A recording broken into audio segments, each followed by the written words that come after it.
Good morning, distinguished guests. I take this opportunity to recognize heads of states, giants of industries, members of the press, and other distinguished ladies and gentlemen representing the elite of the African agroeconomic space, present both physically and participating online. A special congratulations to His Excellency the Lagos State Governor Babajide Sanwo-Olu on the launch of the Lagos Rail Mass Transport Blue Line system, which commenced operations on Monday, September 4th, 2023. Infrastructural developments like this is an indicator of our desire to build our dear continent one city at a time, one sector at a time. Indeed, congratulations.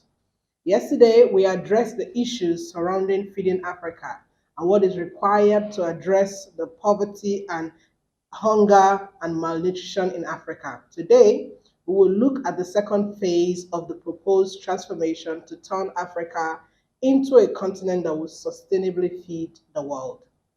The Agricultural Transformation Agenda promulgated by the African Development Bank in 2015 delineates two goals, which are considered to be the second phase. They are focused on Africa becoming a net food exporter and rising in relevance to the top of the value chain so that we can enjoy some competitive advantage. Firstly, I must now take this opportunity to remind us that for many African countries choosing to operate a mono economy, there has been a hyper focus on one or two commodities which are valued at the global stage, such as crude oil and oil palm.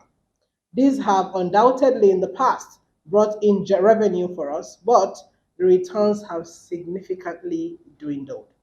For many African countries, we have been robbed of the opportunity to significantly grow the GDP because of this hyperfocus. However, the beauty of investment in agriculture and agro-aligned products is that building a mono economy of food will still not have the same result as building a mono economy which prioritizes oil.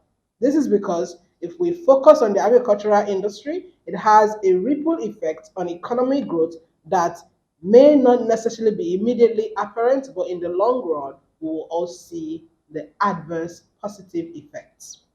Before we delve into the second phase goals, this is what I want to draw our attention to. A focus on agriculture means that the employment rate increases. It means that there's also increase in the way we use human resources to bring results for us in Africa. In addition, an agro-focused economy increases opportunity in the manufacturing sector because the goal is not necessarily to prioritize the produce in itself, but also it is an opportunity for us to expand to manufacturing food-based products for retail purposes, both locally and for exportation. Additionally, in order to cater to the production of secondary commodities as well as farming machinery, there would need to be an increase in the manufacturing sector. Mechanization of agriculture would also benefit innovation in agrotechnologies and increase the need for unique financing to accommodate farming grants and credit facilities. Inevitably, the financial sector would also benefit from the interest in those credit facilities. A focus on agroeconomy by virtue of all of this would indeed increase the standard of living. Now, let's look at the third goal promulgated by the ATA, which is that Africa becomes a net food exporter. The key thing is to identify and create new supply chains to ensure that there is a clear trajectory from the farmer's harvest to the end user in a foreign country. This is where I now speak to the entrepreneurs in our midst. It is extremely important for those of us who are agro entrepreneurs to widen our horizon on how we view our businesses. There was an interesting article in the Guardian newspaper which could form a case study for innovative thinking as an entrepreneur in the agro sector. This article showcased a courier business positioning itself as the number one agro allied airline in Nigeria.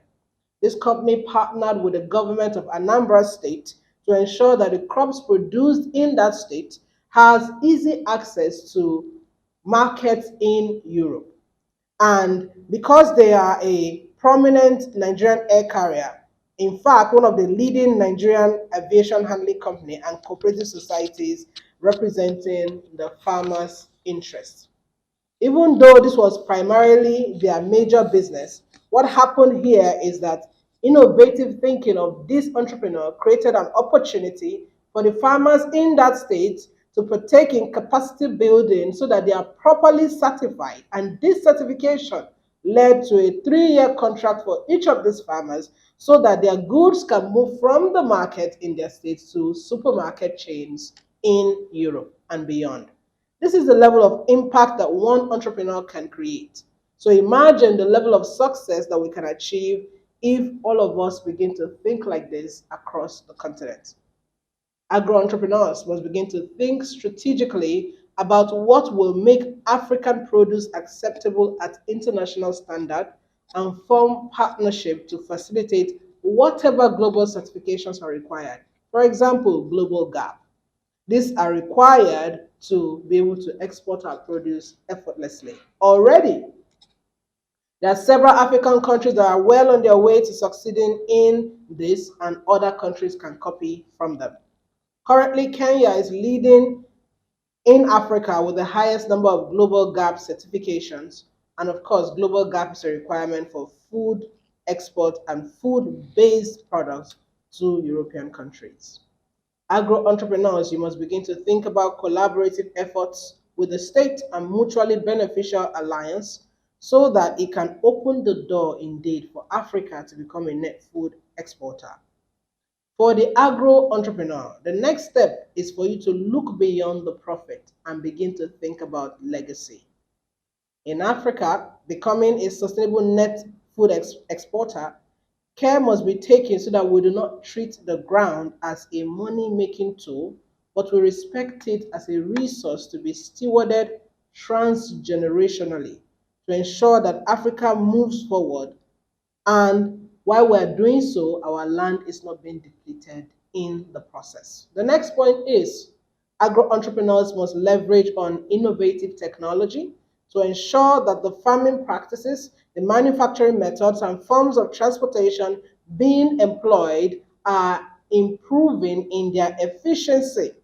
And of course, this requires that the demand on food locally is not affected by the outflow of food and food products to the foreign market so that we don't start another chain of exploitation. They must also leverage the power of specialization and niching down. Perhaps the agro industry could operate in subsectors, with one sector focusing on food based products, the other sector dealing with internal demand, and the other sector focusing on goods for exportation. You, as an agripreneur, are called to refocus your business efforts to contribute to the success of this third goal that is underpinning Operation Feed Africa, Operation Feed the World. Your agro business could leverage technology in greenhouse technology, in innovative practices, in organic farming, in climate technology, and tools to reduce the prevalence of pests or products which increase the lifespan of perishable food products. Agro entrepreneurs must play their part to ensure that Operation Feed Africa, Operation Feed the World is powered by high level strategic thinking and technology. This is imperative because while we are ensuring we feed our indigenous population, our continent can continue to expand its capacity to undertake the game changing role of feeding the world. Lastly, we look at the fourth pillar, which is ensuring that Africa is positioned at the top of the export oriented value chains, where it now exercises comparative advantage to other players in the field.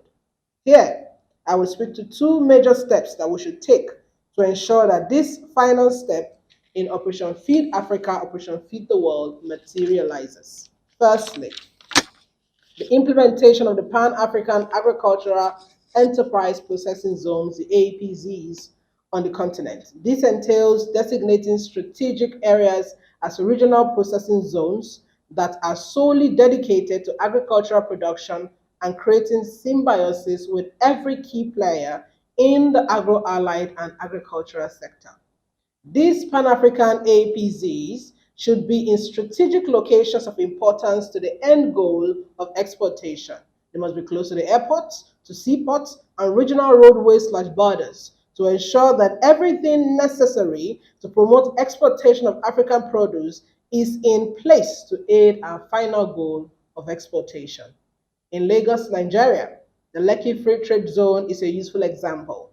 This could serve as a template for the continent to significantly build out our AEPZs. This would ensure that everything required for the transmission of African produce to the international market is in one centralized location to increase efficacy, efficiency, and quality control. The inevitable result is that in a decade or more, Africa's agricultural sector will have risen to the top of the value chain and it can finally compete at a comparable rate with the GDP growth of other sectors. The last piece of the puzzle is the right policy environment.